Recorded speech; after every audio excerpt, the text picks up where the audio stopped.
So as I mentioned previously, the sacristy has always historically been a place where valuables have been secured. So valuable vestments, vessels, so like chalices, things like that. And that continues to this very day where we keep those valuable things safeguarded. Behind me here is our safe here, excuse me, in Sacred Heart Chapel. And this is where we keep our most valuable things, historical things from the chapel. So without further ado, let's take a look inside what we have here. So if you have a quick gander here, a few things that will catch your eye. We have some of these, what used to be called altar cards down here. So they were set up on the altar, so you had readily available for the priests these prayers here. The large ones had the Gloria, the Creed, Eucharistic prayer, some of those things. The other one you see there is the last Gospel, which is the beginning of the Gospel of John, which was read at every Mass pre-Vatican II. Missing from this little collection here, though, were the hand-washing prayers, the lavabo prayers, but we do have that in our collection elsewhere. We also have the original monstrance here from the chapel, which has a couple of diamonds encrusted in it. We don't use it as much anymore. It has some sharp edges, so it's a little difficult to handle, but it's a historical piece nonetheless. And then you probably noticed that we have a lot of these things covered up. So those are our chalices. We have quite a collection of them. We keep them covered to keep them safe, especially from any kind of corrosion or anything like that. This one was designed by one of the sisters religious, the Sacred Heart of Mary, for a special mass, probably for John Gaiac, back in 1997, Sister Regina. And you can see here there's some wonderful images on here, including Sacred Heart Chapel itself, which I thought was pretty cool.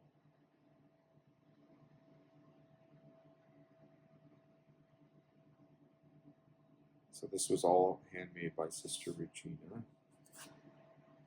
And this wonderful cover that she also sewed together and designed to go on here.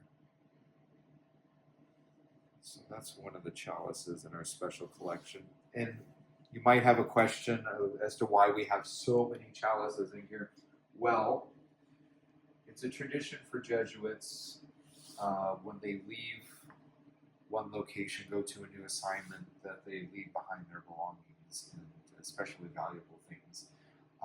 It was a tradition for a long time for families to gift a newly ordained priest a chalice.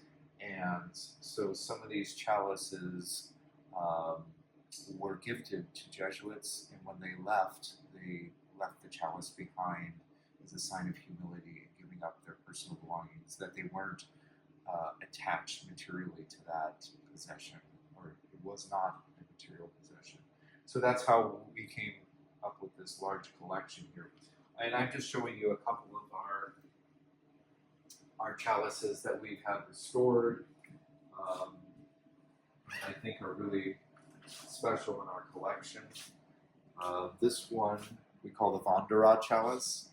Some of you might have heard of the Vandera family that owns Vaughn's grocery stores and so on. We did have a priest, a Father Vandera, here, and the family gifted him this. Of course, he left it behind. And you can see here the top part of the northern hemisphere, and you see some diamonds encrusted in here in the bottom. Likely, when those happened, they probably came from family rings and jewelry and were donated as part of the chalice. Here you have something called the node, and the node was important because in the Old Mass the priest could not separate the index and thumb, index finger and thumb, because after the consecration they were afraid of dropping any crumbs from the consecrated host, so they had to grasp the chalice like this. And that's why you have this central piece on the stem here called the node. And you have kind of the crown of thorns here, and kind of a bevel metal here. So this is two-tone. This is sterling silver and gold plate. And it's a beautiful chalice. You can see on the bottom here the inscription. So Queen of Peace, 1968, Mr. and Mrs. Charles Wanderer, who donated the chalice. So this is one of our special chalices that we use for some of our larger feasts and celebrations. You might see it come out then. The students get very excited when they see that. So moving along, you probably noticed a few other things in the safe here. Something else very special in here, we do have a number of these, which are altar stones. The altar stone was embedded in every altar as it was consecrated. You have 5 crosses representing the 5 glorious wounds of Christ, and then you have this little space here where relics for the altar were interred.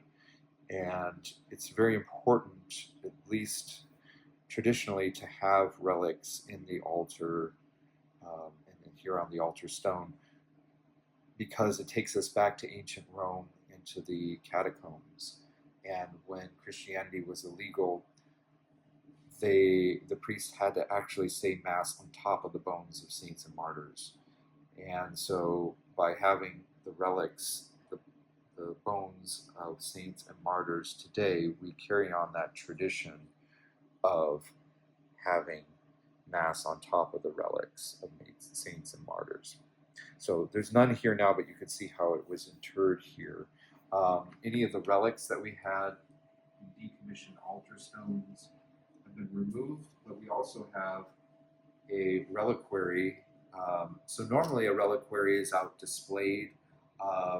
For example, I was in Lisbon, Portugal 2 years ago, the Jesuit church there, which survived a huge earthquake in the 1700s, one of just a handful of buildings that did, and it has the 3rd largest reliquary in the world.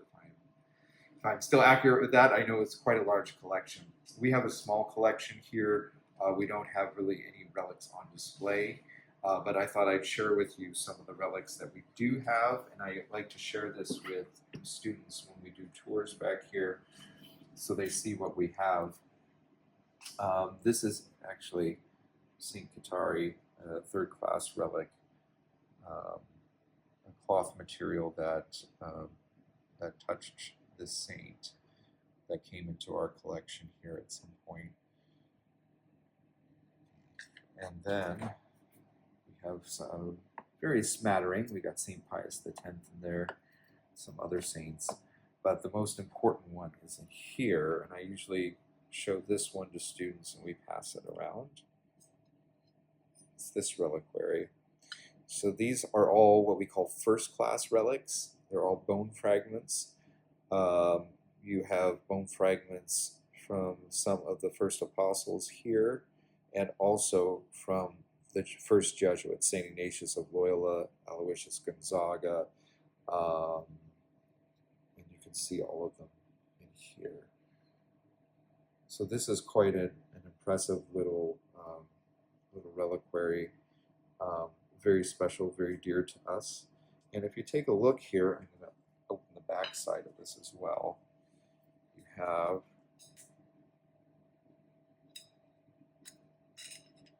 wax seal here from when this was authenticated in Rome, put together.